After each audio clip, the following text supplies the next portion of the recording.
fixed. Yeah, sorry guys. Usually, Okay. I'm good on my end. So take your time and yeah, I'm good. we'll get started. Mhm. Yeah, I'm good. I just fixed it on my X account, and I just checked on YouTube, and it's also all right. So Okay, perfect. yeah, so I just see some people are already curious about going gold being tokenized on the XRP ledger. We'll talk about that on a second. But Vandell, why don't you go ahead and make some comments about the petrodollar agreement, which is coming to an end? Actually, it came to an end yesterday, I guess, right? Yeah, so in regards to that, there was some elements to that I wanted to clarify because I feel like there was a bit of a misunderstanding and a misconception. So the first thing is, so for the petrodollar, we all know that it's inevitably coming to an end. Whether that's on a paper, in agreement, on a document or not, it's obvious if you're paying attention to the world stage and what other leaders are doing. Alone, that says everything. So you actually don't need a physical documentation or an agreement to know what's going on. That, of course, would just be extra confirmation, but it's obviously clear. So, for those, again, who don't know, so Saudi Arabia and the United States, they had a petrodollar agreement. This was basically the agreement that said the petrodollar in 1974 would be the world reserve, well, specifically the petrodollar, which is the US dollar, would be used as a settlement for trade. So between Saudi Arabia, they agreed to sell oil exclusively in US dollars, and that would be in exchange for US military security, that kind of support, and economic development assistance. And that was established in 1974. So, what's taking place right now is, here's the thing. So, the longevity of the petrodollar system, it's obviously depended on geopolitical and economic factors. Okay, we all know that. But the thing is this: rather than a formal time-bound commitment, so the idea was both parties would establish this mutually beneficial agreement. That's what it was. So it's not necessarily written in stone, although it really is, but it's not to the public. They have their agreements that they don't show to the public, of course, between the nations. And then there's agreements that are made public. Now, the idea is the petrodollar would continue to be upheld, which is clearly ending currently. And as I was saying, anyone paying attention to what other leaders are saying and what they're not saying, and most importantly, what they're doing, should be able to tell you that it's over. It's a done deal. So, yeah, someone can argue, on the outside that these arrangements, they're not maintained or have been maintained through mutual interest, geopolitical and economic interests between both parties. But the thing is, that's as long as it's mutually beneficial for both parties. And the case is, as I said, if anybody paying attention, it's not mutually beneficial anymore. So that tells you it's ending. There are other indicators as well that can tell you it's ending, but that's the main one right there. It's the geopolitical and economic global factors taking place. So what are they doing, kind of thing? Well, it's obvious they're dumping the dollar. They're not interested in buying treasuries. They're already working on other currency and settlement mechanisms for trade. The BRICS already have more members joining. As a matter of fact, BRICS is about to announce their new currency, which supposedly is supposed to be 55 US dollars for each BRIC currency. Now, that will completely create extreme inflation in the United States if these nations decide to use a different currency at the same time and dump the dollar. Now, whether that will happen or not, that's just me speculating. It's a possibility, of course. Maybe it's you might think it's not probable, but it's definitely a possibility. So the point of this whole discussion in regards to the petrodollar is that your dollar value is decreasing, whether you agree or not. And you don't want to be holding US dollars. So the idea is to be paying attention to this and start making strategic moves to protect your financial sovereignty and your personal finances.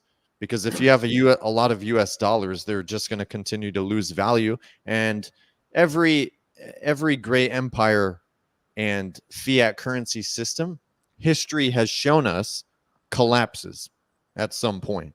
Now, today we have all this technology, crypto, blockchain, manipulation that they're capable of doing. So it might not end up the same way. It might not unfold the same way as in the past, but it's certainly coming to an end.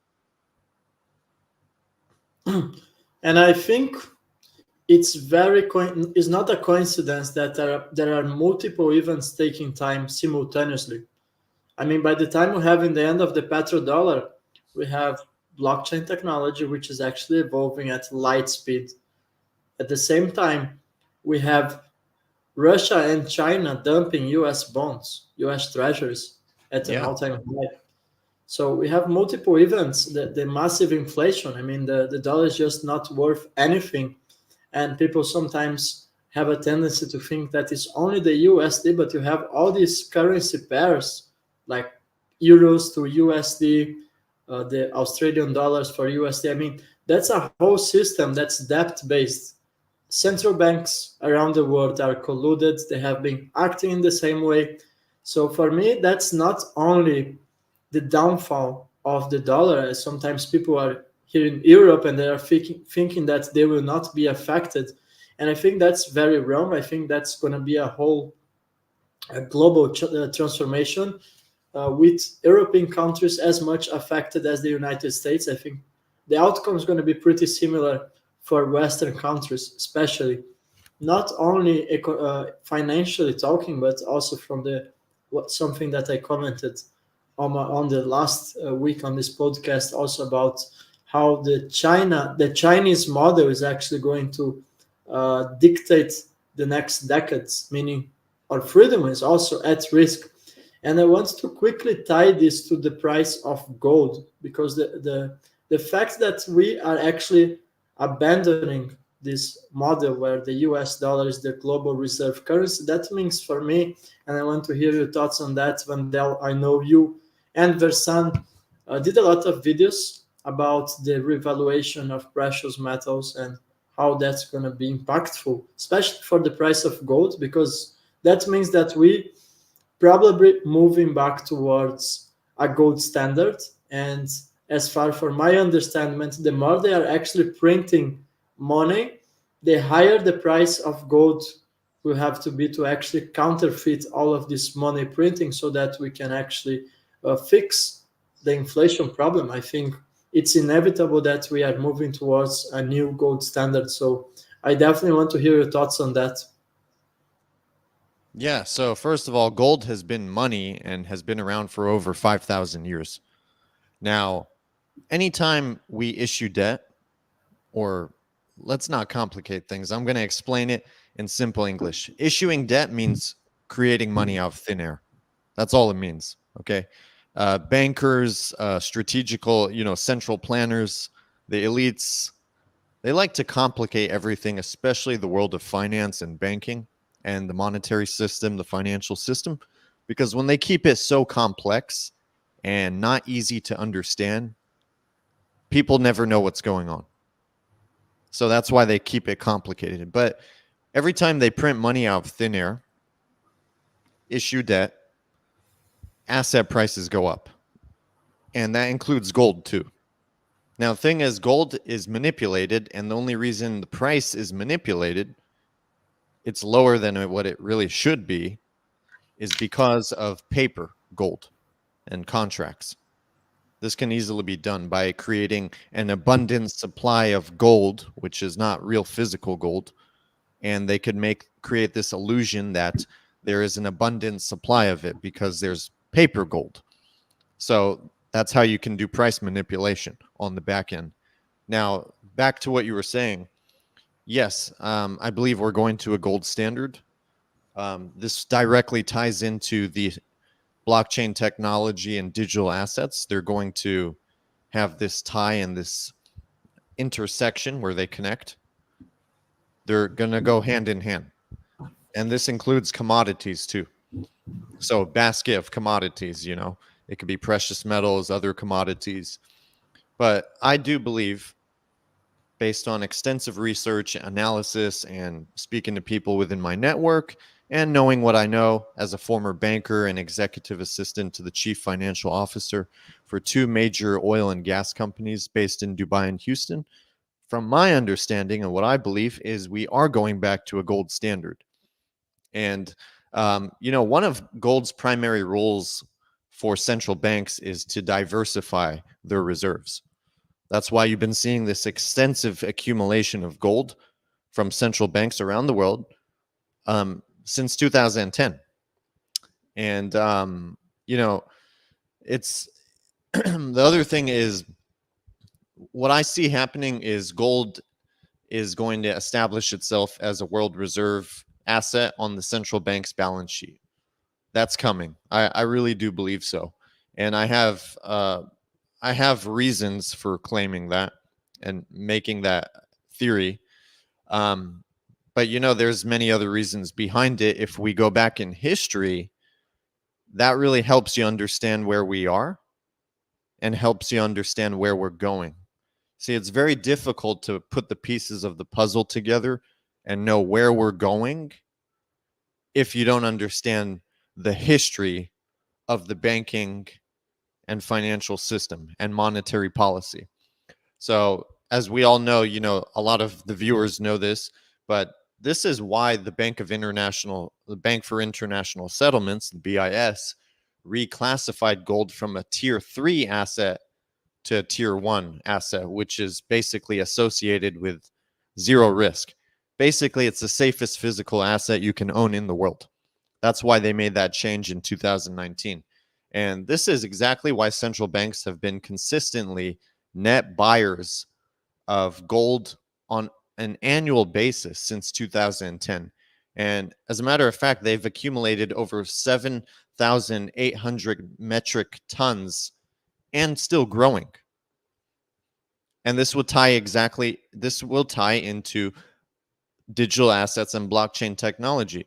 Because as our friend Andy Sheckman says, that if we don't tie these digital assets or have them backed by something, it's basically a repackaging of the existing shitty monetary system we have.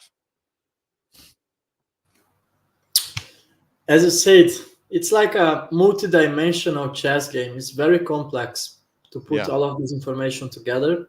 Even for me, that I spent countless hours looking into the gold revaluation and how this is going to interact, especially with blockchain technology.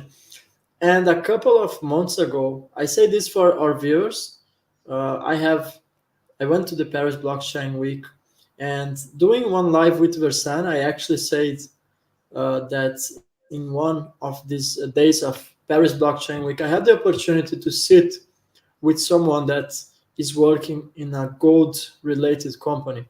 And well, even though I cannot say names here and not even mention the company's name for the sake of privacy, but I have said this on this show previously, that Ripple has openly approached one company that is actually seeking to tokenize gold on the XRP ledger, and they actually tried to acquire this company. So this shows that Ripple has an active interest in gold. Okay, and yesterday came some breaking news, and even though it's breaking news, I was expecting already. And just guys, don't get me wrong, it's not the same company that I was talking on the Paris blockchain week. It turned out to be a different company, but allow me to just, when I read the headline that I have in front of myself here, it's actually XRP Ledger ready to adopt tokenized gold and silver in 2024. So it's called Meld Gold, and actually they have made an active partnership with Ripple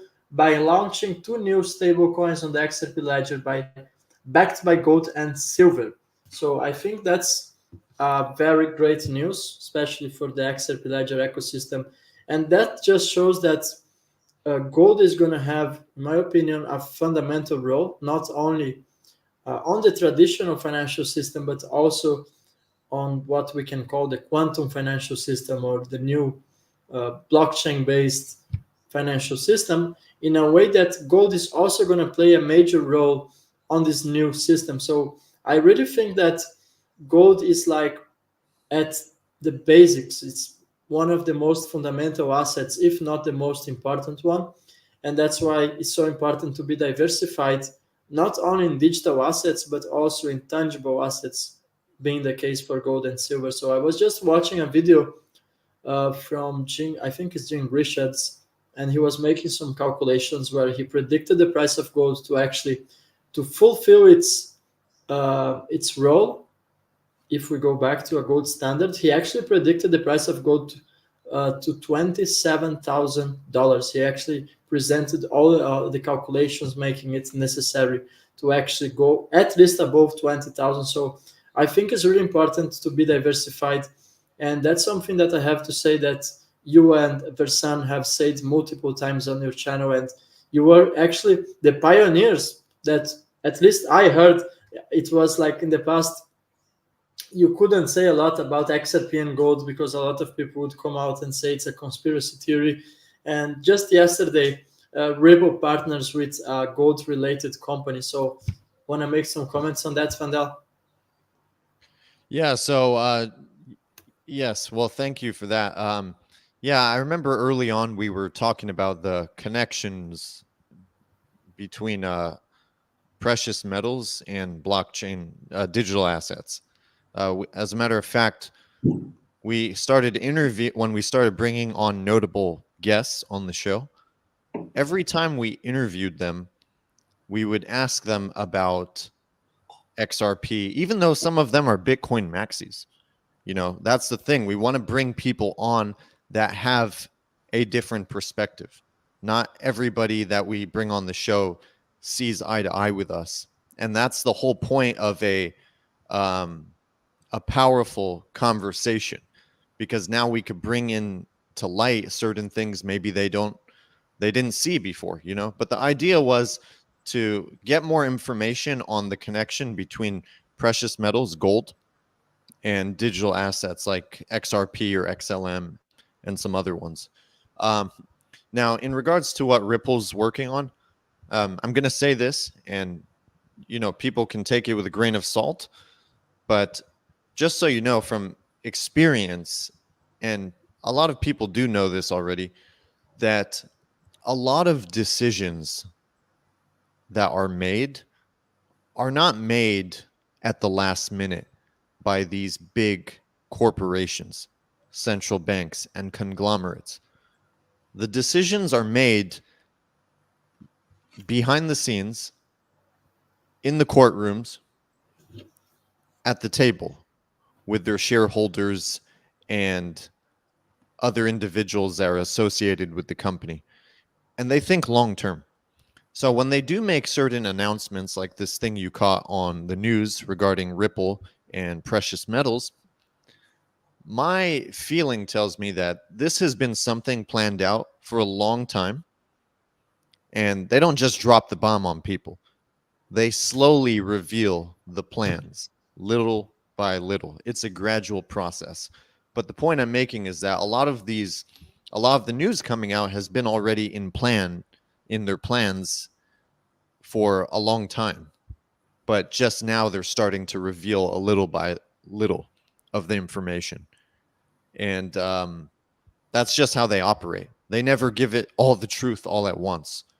You know, they plan these things out for a long time behind the scenes, and then they give a little, crumbs to the public. So I think where we're going is some of these digital assets are going to be backed by precious metals. It could be a 1-to-1 ratio or something else. But some of them will also be backed by commodities or a basket of commodities. That's absolutely, in my opinion, where we're going. And this is where the revaluation will tie into specific digital assets, in my opinion.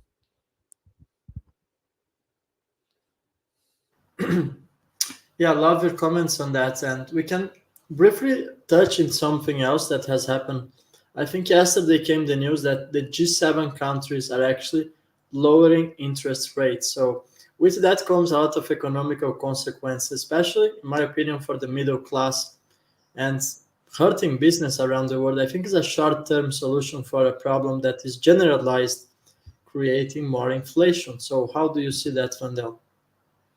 Yeah, so let's see. I'm pulling up here. I know the central bank of, well, the European first, the Bank of Canada was the first G7 bank to start lowering interest rates. I think they went to 4.75%. That was the first. Then after that was the European Central Bank lowered interest rates for the first time since 2019. So what's interesting here is that move aligns with the 4-year debt refinance cycle, and it aligns with the Bitcoin halving. It also aligns with the 4-year bull run cycle in the crypto space. So, I mean, if you had to ask me, our analysis is we accurately predicted that by 2024, mid 2024, central banks are going to start lowering interest rates. And that's exactly what happened just a few days ago. So what this means is, yes, during this phase of lowering interest rates, it's going to be a two-tier. You're going to have people that are going to benefit from this, and then you're going to have the other side of the spectrum of people that are going to suffer from this. So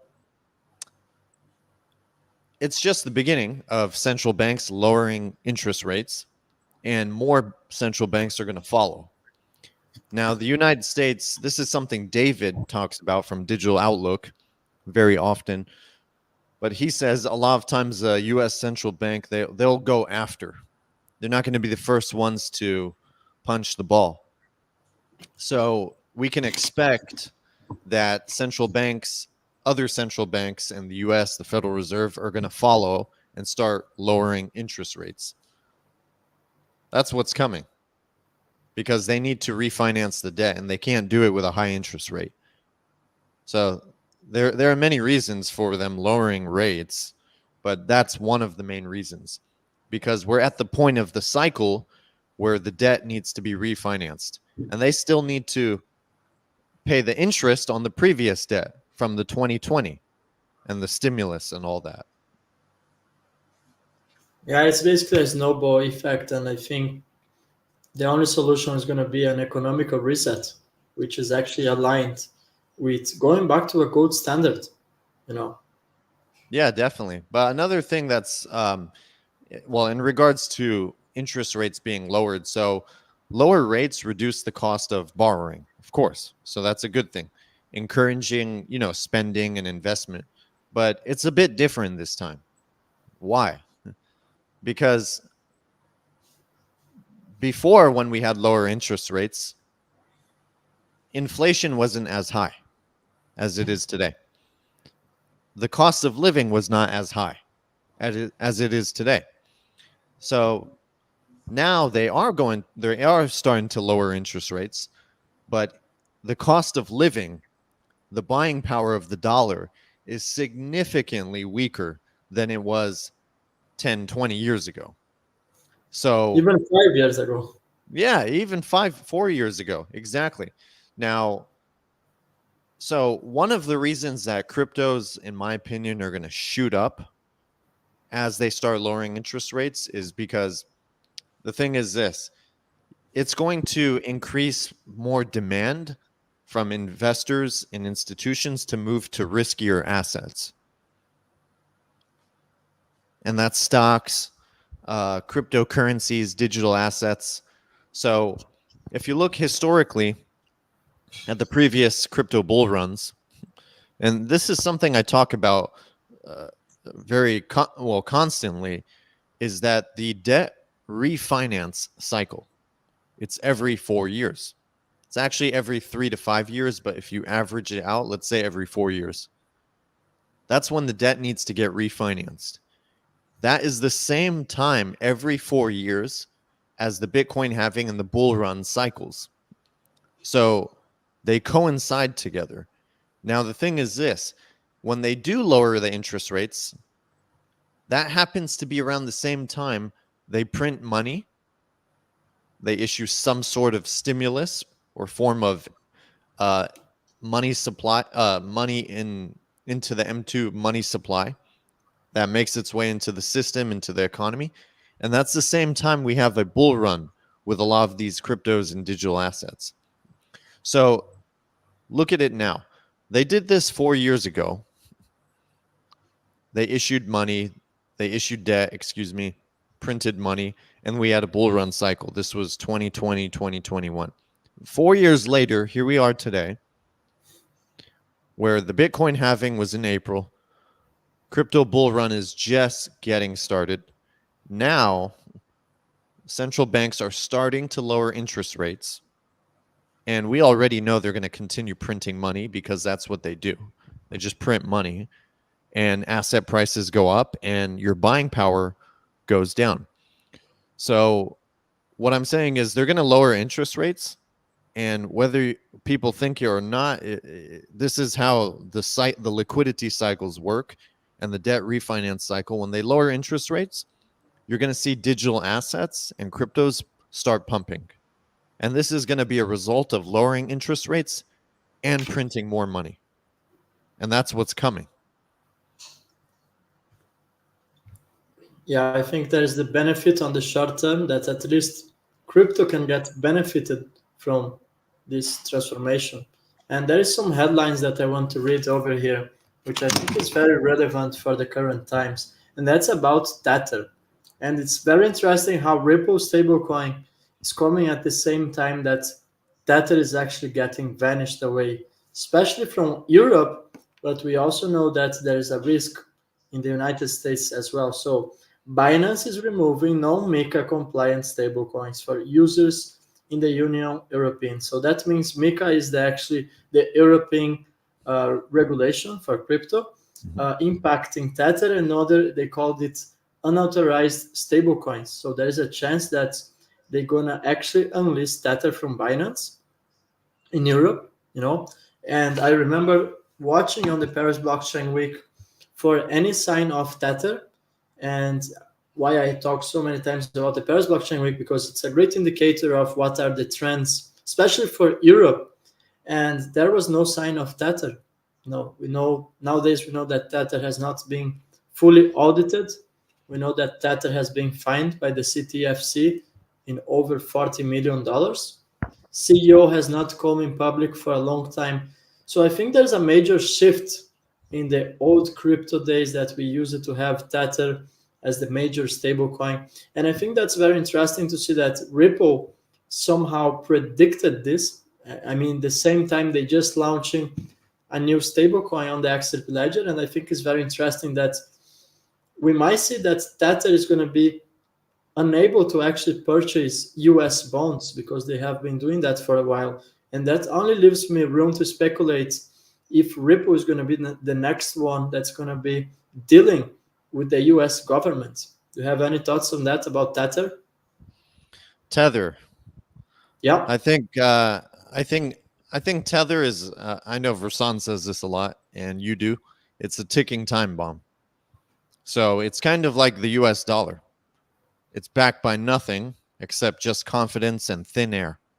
And at some point in the future, it's going to implode. It's inevitable. That's just how currencies work that are backed by nothing. And a fiat currency is no different. And a digital currency backed by nothing is no different as well. It's just a matter of time. They can only keep it afloat for as long as they can. God knows, we don't know exactly, but it's obviously a ticking time bomb.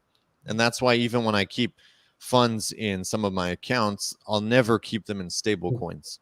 Well, not Tether at all. I think it's just too risky. And again, it's just a matter of time. So, you know, for anybody that's followed the money and done their research on Tether, it's associated with a lot of various nefarious activities.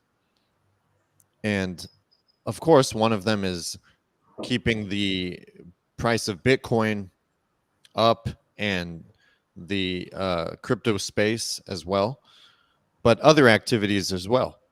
And we can't really talk too much about that here on the show in this segment, maybe in the future.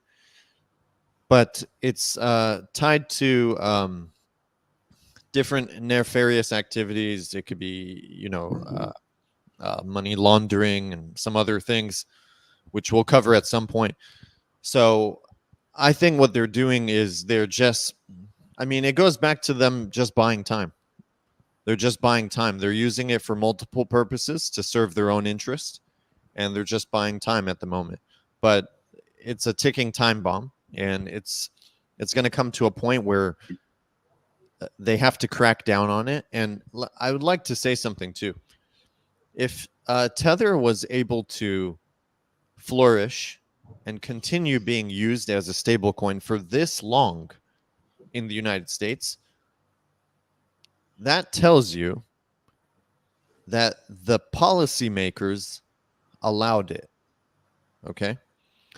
If they did not want to allow it and they believed it was a threat to the stability of the financial system, the monetary system, potential investors all across the world in the United States, they would have banned it. They would have cracked down in a regulatory fashion, you know, and got to the bottom of it. But they did not do that. Policymakers did not ban it. They didn't crack down on it. They didn't continue in the investigation and audits the way they were supposed to. So that tells us that they're allowing it to continue. So why are they doing that? It's because it's serving their own interest, or they're paid to shut up and delay it and not do anything about it. This is all planned out. I mean, these things are not random, because the truth is, if they want to get someone or crack down on something, I'm telling you, I mean, they have the capability to do it within a few months if they wanted to. But so far, it's been going on for years with Tether, and nothing's been done. This is because they're allowing it. What are your comments on that, Edo? What do you think? I totally agree with you, and I love the perspective that you gave that policymakers are allowing it, and I 100% agree. And the thing is, I think I have said many times is a ticking bomb, but I think it's going to be like a self implosion. You know, they're going to decide when they're going to implode Tether. I think sooner or later it's going to happen. Just like they allowed FTX, and they actually benefited themselves with the collapse of FTX. With, I mean, SBF was just a pound that they just used. Puppet.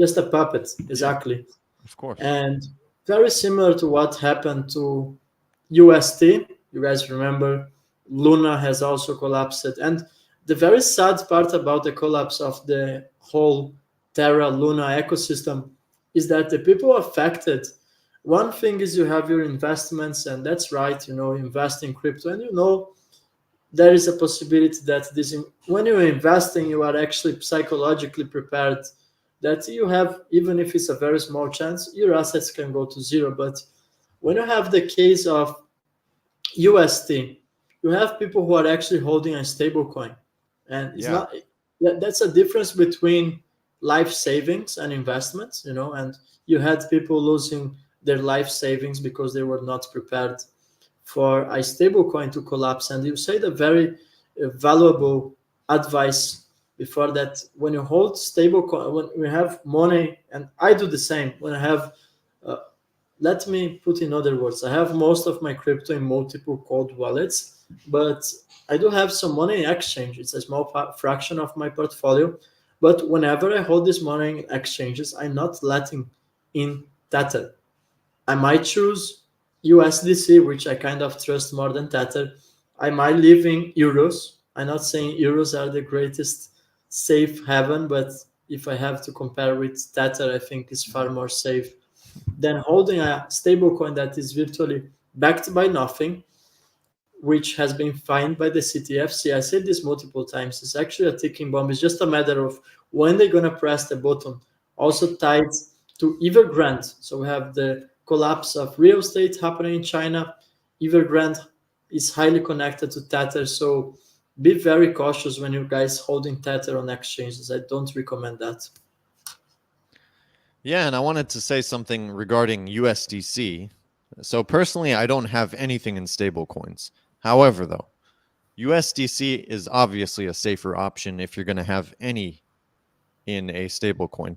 Now, maybe people know this, maybe they don't, but in the last Davos meeting in Switzerland, so the Jeremy Allaire from Circle. Now, Circle is the company that issues USDC. So, well, what I'm trying to say is that BlackRock manages the reserves for USDC. And BlackRock is an investor in Circle. And a lot of people don't know that. And we already know the power that BlackRock has. So it seems like it's almost to some extent safe to hold USDC because of that connection I just just shared right now. That's a big And deal. just funny how the dots connect together. When I went, again, Paris Blockchain Week, I saw major sponsors of the event. Just right in the entrance, you have this panel of all the companies. And on top of the panel, you have three companies. The first three ones aligned: Ripple, Stellar, Circle. And you Yep. had Brad Garlinghouse sharing the stage with Circle CEO. So these for me are great indicators. And it's very funny because we never happened to actually talk about Circle. And now we just funny to see that we came to the same conclusion. So I think that's definitely a reason for that. Yeah. Well, this ties into the whole tokenization thing, but it's a big deal that BlackRock is an investor in Circle. Yeah. Look, BlackRock, they're very strategic with their investments, especially when they dump a lot of money into something. They only choose the best for the most part. So if BlackRock is a major investor in Circle and manages the reserves for USDC, what does that tell people? You know, if you're comparing it to Tether, okay, that means Tether is the fool's gold, and it's a ticking time bomb, and they plan to wipe out people with it. When like you said, they're gonna let it do its thing, and then let it implode, and then again, more and more people are gonna get wiped out, just like FTX and Luna and the previous incidents we had, and this will give them more reason to move quicker on regulations. Let alone the effect that's going to have in the entire crypto ecosystem. Talking Yeah. mostly here about Bitcoin and Ethereum. Yes. So it's going Yep. to be a massive impact. It is, absolutely. And people better be ready for that. And that's why you got to be smart where you put your money, where you invest, and where you hold your funds. Right, so we are almost 1 hour, and I think we covered most of the topics. There is, however, one last topic before we jump into some final thoughts over here. Hmm. And that again comes with a new partnership of Ripple. And actually, it's quite fresh news. So, Ripple has partnered with Clear Junction, enabling instant GBP euro payouts. So, basically, a new corridor that's established between the UK and Europe. And that for me just shows how Ripple has been advancing in every area. I mean, you look for the United States, you look for Europe, massive connections in Asia with all the banks in Japan, Dubai. I mean, it's just clear for me that Ripple is positioning itself in the core of the financial system. It's like Ripple is somehow becoming, I would say it's like a bank. It's a world bank. It's assuming the role similar to what the World Bank, or maybe we can talk about the IMF. So do you have any thoughts on that? And I'm not sure if you have seen the news. That's very fresh. Yes, I did. And Ripple, they basically are a bank. So Yeah. yeah, they're a bank. Okay. They have multiple, financial services that they offer, with RippleNet and some other products. But ultimately, the way I look at it is, as my brother says, and you say, the value is in their key product, and that's the XRP token and the XRP ledger. And the value within that is in the protocol and the network. So the excuse me, the XRP, the Ripple, the company, what they're doing is pretty much what Amazon did. They're like the Amazon of the monetary system or the payment system. That's what it really seems like. They're making strategical moves on a global scale, primarily outside the United States, and they're securing all their partnerships. They're preparing I think the infrastructure and the rails are pretty much already laid down. They're just um, they're just preparing everything else that they need to uh, have uh, have a full ready to go framework and infrastructure to pretty much hit the switch. That's what it seems like if you're paying attention to the moves they're making. But in other words, I still see it, as I previously stated, like the Amazon of payments.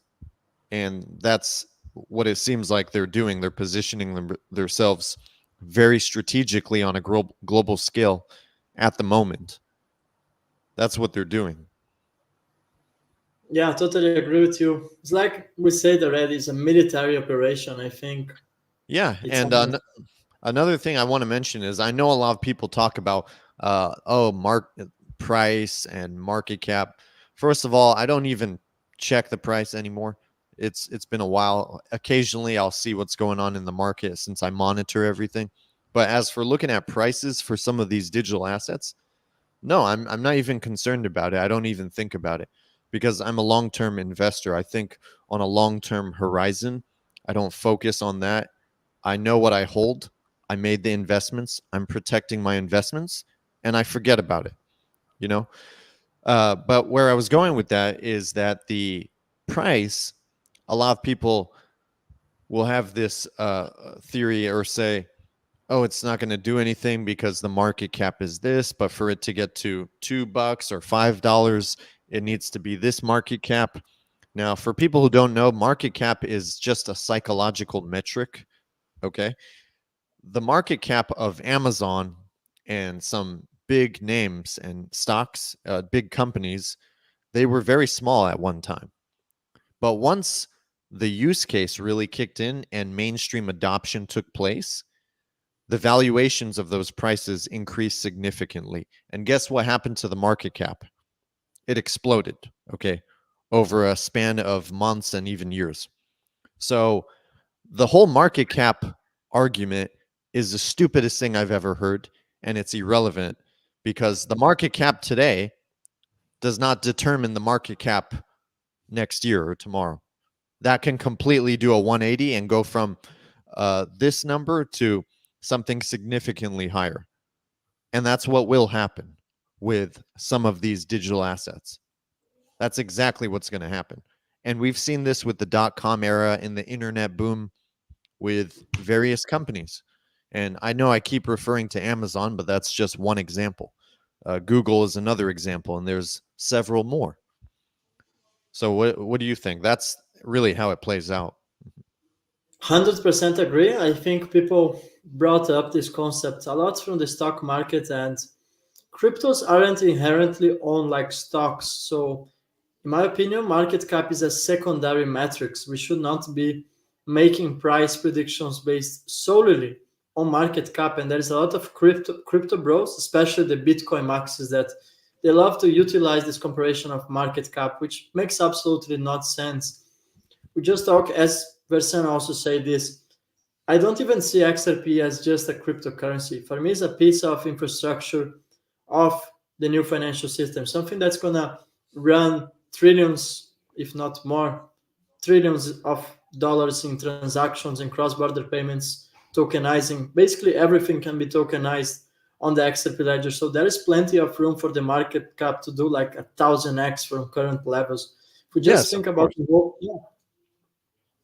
So it's just, guys, don't base yourself on market cap. That's bullshit. Sorry, I have to say how it is, and I have no other word to call it. Yeah, you're right. It is bullshit. And that's one issue that a lot of rookie investors face. They put too much emphasis on minuscule things that aren't really that important at the current time, and market cap is one of them. For example, some people will argue, "Oh, the price is 50 cents. I'm not going to buy it. I'm not going to own it." Well, that's a really stupid reason to not buy something because the price is something now. The price now doesn't determine the price tomorrow. So what kind of logic is that? There is no logic behind that. It's a nonsensical statement, in my opinion. And for Bitcoin, let's shift there for a second. They want people to think that Bitcoin is decentralized, 100% robust system that's difficult to shut down. But the argument that I make is that's completely illogical because they could shut it down or they can make it extremely undesirable to own in the future. And this kind of ties into Tether too, but there's many ways they could shut it down or make it unattractive. And that's regulatory crackdowns, closing the on and off ramps. That's very simple to do with policies. Network attacks, a cyber attack. There's economic factors, BlackRock market manipulation. That's why they're buying up all the Bitcoin, because ETFs are known to be easy to manipulate. A lot of people don't know that. You can easily manipulate an ETF. It's been done before. Do your research. So as BlackRock acquires more Bitcoin, we're basically giving them more control over the decentralized asset. So it's not decentralized anymore. The more they accumulate, the less decentralized it becomes. And, there could be an infrastructure attack, power grid attack, a public announcement to create loss of trust. For example, revealing the creator or something, who knows, the group. So there's many ways they can take it down when they're ready, A if they want. 51, even a 51% attack where miners would come together, they can actually increase the supply way over 21 million Bitcoin. So we could Yeah, go on and on. it's true. So It's in my enough opinion, the dormant Satoshi's wallet to actually wake up and you have panics on the markets. yeah, and a Yeah, lot, someone you're just right. commented here. I'm sorry, Edo, go ahead. Yeah, someone actually commented Satoshi could sell his Bitcoin as well. Yeah, that could perfectly happen at any time. Well, a lot of people don't know this. That's true. But the biggest holder of Bitcoin is the US government. They Yeah, confiscated most of the Bitcoin from Silk Road, and some other players. So, I mean, that tells you a lot. The government is running the show here. And that's why the yeah, policy is in place. Remember, the corporations and the major financial institutions, people think the government controls them. No, no, no. That's not how the world works. It's the other way around. The big families, the major financial institutions and players, the corporations, they control the government, and they tell them what laws to pass and what not to pass. They work together like that. They are in bed together, but it's the other way around. The government is not in control. It's the banking cartel and the financial institutions and the big corporations that control the government. and they really determine what policies are in place for the most part, not 100%, but for the most part. And when something is in their best interest, the financial institutions will make sure that the policies in place for them to complete their agenda will be put into place or allowed. And that's why you still have Tether, Bitcoin, wash trading. You know, Bitcoin, the price is 100% manipulated. We've done a whole article and followed the money on this, where there's something called wash trading taking place, where there's back and forth buying and selling and volume for trading Bitcoin to keep this illusion that there is demand and activity going on. But We it's had a not whole 100%. bull run. We had a whole bull run that actually only happened because of the empty gox, the Yeah. trading boots, right? Mm-hmm. We Yes. had an entire bull run that was based on something like this, that was algorithmically artificially purchasing bitcoins, and we had a whole bull run on that. So the price is 100% manipulated. Yes. And actually, in my opinion, this is just speculation, but they put things really in plain sight. And They Linda do. P. Jones actually sent me a message on that. And if she's watching us, I want to She's say very hello. smart. Yeah, Very she's smart lady. incredibly smart. And it took me years to realize that Satoshi Nakamoto, which means NS Nakamoto Satoshi, because in Japanese the surname comes before the name. And if you just think about that in plain sight, it really stands for National Security Agency, Yeah, the NS. NSA. Mm-hmm.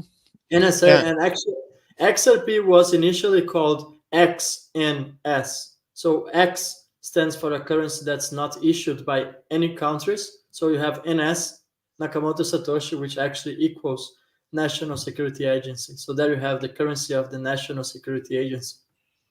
Yeah, and a lot of people don't know this, but the NSA paper, it was in 1996. They created a paper, the National Security Agency. It's called How to Make a Mint. And it's Yeah, basically the cryptography of anonymous electronic electronic cash. cash. Yeah. And the interesting thing behind that is that the National Security Agency, the NSA, developed the SHA 256 hashing algorithm in 2001. It's called SHA-256. It's a hashing algorithm that they developed in 2001 with the goal of improving earlier hashing functions like the MD5 and SHA-1. But the interesting here is that the SHA-256 is the popular algorithm actually used in Bitcoin encryption. So there's a direct tie right there too. And then of course there's many other factors. We had the You know 2008 that financial if crisis. you go in the authors of that paper, you have two papers that are related to cryptography of electronic cash. One of them being in the authors, you're gonna find Tatsuaki Okamoto. That's very funny. Believe me, that Yes. is Tatsuaki Okamoto. And of course, we have all the connections from the Ripple's developers, the creators of the XRP ledger. We have David Schwartz was a He contractor for the participated. NSA, also did works for the military in the US, the FBI. So they have the whole team of executives that they perfectly fit. In my opinion, the organization is not one person. It's like likely to be an organization. For me, is the NSA, which involved also the creators of the XRP ledger. Yeah, this is a long-term military operation, the creation of Bitcoin, and it's not a coincidence that right after the 2008 financial crisis in 2009, Bitcoin was created by some mystical, unknown, magical character who doesn't want to reveal themselves and has a intent on fixing the financial system. That is the stupidest thing I've ever heard in my whole life. Anybody with any logical sense would know that if you combine that information with everything else we just talked about and what we do know, that it's so obvious that this is a long-term agenda for other reasons, and it's not to fix the flawed financial system. That is not the goal. The ultimate goal here is to give them more control. Now, of course, Bitcoin was the first cryptocurrency ever created, So that's why most people that do know of any cryptocurrency, they know Bitcoin. But the sad part is they don't understand the history of it. And I don't think they have the intuition, not necessarily intuition, the information to piece the puzzles together and see our perspective, how we look at it and what we were just talking about, which is a big problem because when, I mean, every bull cycle, every crypto bull run, we have Bitcoin goes up, Ethereum goes up, and altcoins go up. But that's kind of the sequence. But when Bitcoin does go up and increase in price every bull cycle, 4 years, people need to understand that what drives it? It's the money printing and the liquidity cycles. As liquidity goes up, Bitcoin goes up. That's why multiple cryptocurrencies move at the same time. It's because liquidity is going into them because the liquidity cycle. It's not just one investor or a few or some institutions putting money in one Bitcoin and they decided to do it every 4 years. No, it's because every 4 years we have a liquidity cycle that takes place. And that flow of capital makes its way across world financial systems and into the markets. And one of those markets is the asset class, cryptocurrencies. And then you think that it's also aligned the cycle with the US presidentials every Yeah, 4 years with the every halving. 4 years. Everything is aligned. And I Exactly. think it really comes down to gain control of every single transaction in the planet. That's part of the plan. So think from their perspective, launch a beta test coin, launch the test net, let it roll for 10 years, 15 years, allow the most brilliant minds in this world to try to actually get rich, enrich themselves by exploiting bugs, by making use of the technology so that you can come with the best improved version, which in my opinion happens to be XRP, XLM, XDC, IOTA, HBAR, all of these new technologies that are clearly disruptive. There's no competition, Mhm. and you just have the basis for the new financial system. I think that's the plan. I'm with you 100%. That is the plan. And ultimately, the even long term goal is something we could discuss in the next segment is tokenization. Tokenization of Absolutely. everything. That's their plan right here. Now, whether it plays out like that or not, only God knows. But ultimately, that's the ultimate goal. It's the tokenization of everything. That's a I, digital I got ID. Yeah, I got an interview from David Schwartz 2013 where he was talking about the transformation that blockchain technology is going to have on human behavior, and Mhm. that's very concerning how they're going to use tokenization for that. Yeah, He was talking that's about that over 10 years ago, which is quite oh, unbelievable. I believe it totally. Yeah, and this is BlackRock's ultimate goal. Larry Fink, the head of BlackRock, he made it very clear in his interviews, and he said that what they want to do is tokenize everything and everyone, including nature, and they're already doing it on nature. And the way for them to move forward with the tokenization of all assets, when you really think about it, it's kind of like telling you that you'll own nothing. Because if everything is in a digital form, then you don't own anything physical, or it's something to think about. But ultimately, that's their BlackRock's goal. He said it, he made it clear. And forget what they're saying for a minute.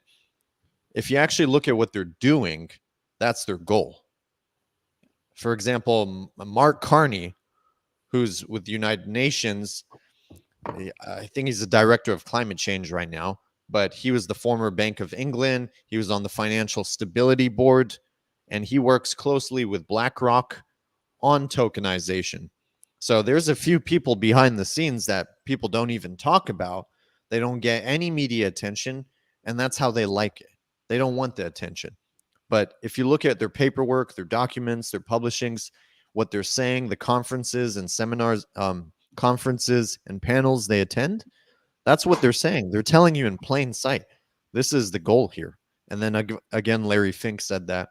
That's the ultimate goal, which we'll save for another discussion, but certainly very interesting. Yeah, I recommend everyone. So I just putting my charger here. I recommend everyone to actually go and watch on Netflix. It's a show. Maybe you heard about it, maybe you didn't. It's actually called Black Mirror, and that's as I don't call it a show. It's like they just telling you how the world's gonna look like by 2030. Basically, everything's gonna be tokenized. As I said previously, I have seen companies they were in the Paris Blockchain Week. They tokenizing water. You know, we know that Yeah, Ripple has a partnership with the United Nations, so carbon credits, and that ties back to the interview I have seen in 2013. How come in 2013 David Schwartz already knew that we're gonna see tokenization of carbon credits on the XRP ledger? I mean, the plan is rolling out for decades. It's not something that started 5 years ago, 3 years ago. Everything has been already decided. You great guys point. just seeing the everything is just unfolding. It's not a matter of it's just a matter of when it's going to happen. Yeah, and someone says that's exactly how it is. A lot of predictive programming in Black Mirror. It's 100%. Yes, sir. That's true. That's how they do it. And the world of intelligence, it's called perception management. They need to Right. control people's perception. Yeah, go ahead, Edo. Any Yeah, we last got words, brother?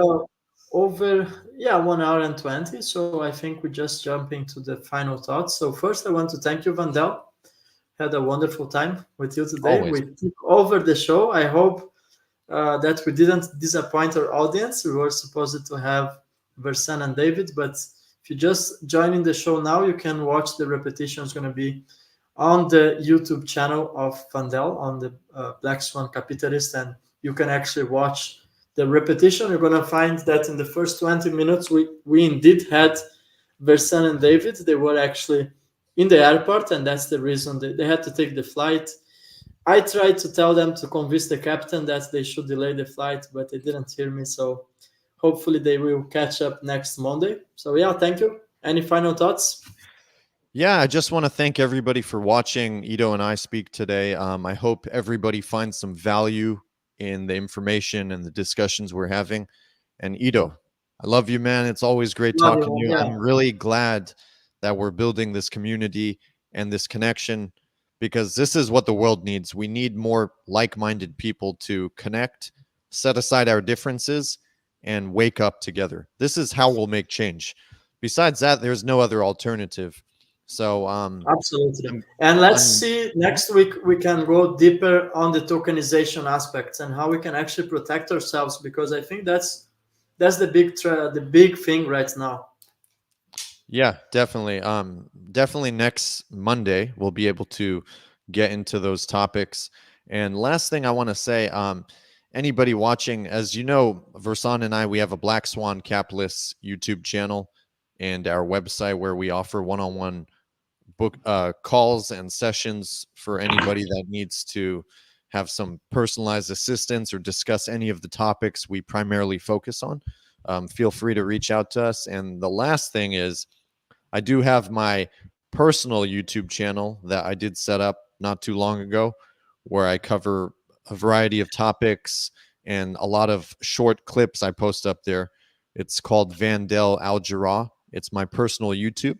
So feel free to follow and subscribe if you're interested in more of this type of content. And thank you guys in advance. Yeah, thank you. And very brilliant move to be diversified also on the channels. We never know when they're going to come and shut down the platform. So, yeah. Yeah, and follow Edo, you guys. This guy keeps putting out amazing content. Thank you, Yeah, brother. thanks for that. Coming from you, I appreciate a lot. And thank you, everyone, for the comments. A lot of kindness. And we're going to see you guys next Monday. Next Monday. Thank you. All right, Edo, I'll talk to you later, buddy. Yeah, talk to you. Going to tap here to end the stream. Thank you.